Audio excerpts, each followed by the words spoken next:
नमस्कार, मी सुनील क्षीरसागर. 2-3 दिवसापासून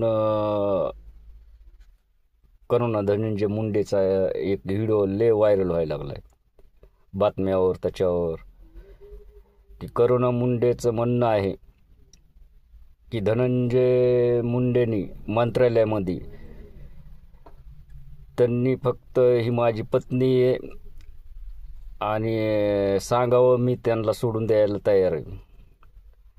मग तर ही लय चांगली डील आहे धनंजय मुंडेसाठी. त्यांनी सांगितलं पाहिजे मंत्रालयामध्ये की असं असं आहे आणि त्यांचे लेकरं घेऊन गेलं पाहिजे त्यांनी त्यांच्या घरी.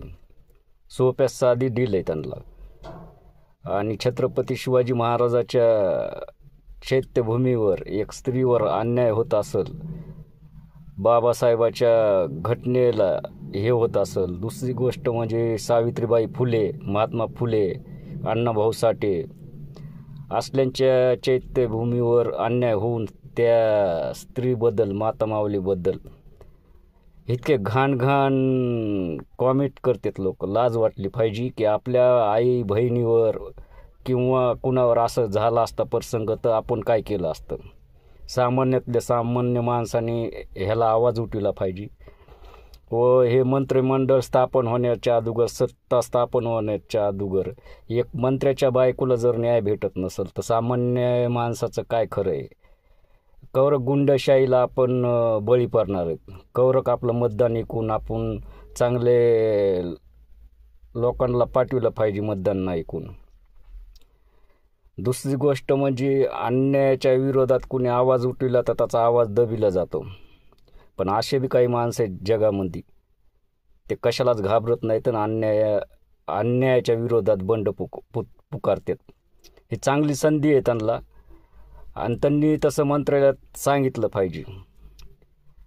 अजून ह्याच्या पुढे संधी अशी चांगली भेटणार नाही तर देवाचा काही कोप ह्या महाराष्ट्र शासनावर होण्याच्या अगोदर त्यांचं म्हणणं ऐकून त्यांना न्याय द्यावा एवढीच विनंती. जय हिंद, जय भारत. नमस्कार, मी सुनील क्षीरसागर. पहिलं ज्या बाईवर अन्याय झालेला आहे आणि वाईट कॉमेंट करण्याच्या अगोदर विचार करून तुम्ही वाईट कॉमेंट करा, नाही तर ईश्वर तुमच्या घरात घुसू देवाचे भक्त तुम्हाला हे करते. अल्लाह के बंदे, राम के बंदे.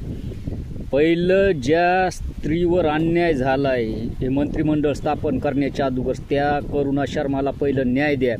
हे शासनाचं, महाराष्ट्र शासनाचं काम आहे.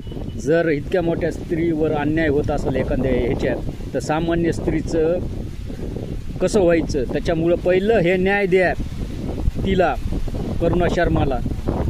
जो बोलती ती व्हिडिओवर व्हायरल सोडायला, तर पहिलं ते करा, नंतर शासन. नाही तर ह्याचा शासनाला खूप वाईट परिणाम भोगावा लागणार भविष्यात. जय हिंद, जय महाराष्ट्र, जय भारत, जय छत्रपती शिवाजी महाराज. जो स्त्रियांचं रक्षण करणारे छत्रपती आंबेडकर, महात्मा फुले, ज्योतिबाला मी नम्र विनंती करतो. हे काय चाललंय महाराष्ट्रात हे सामान्य जनतेनं आवाज उठवा. जय हिंद, जय भारत.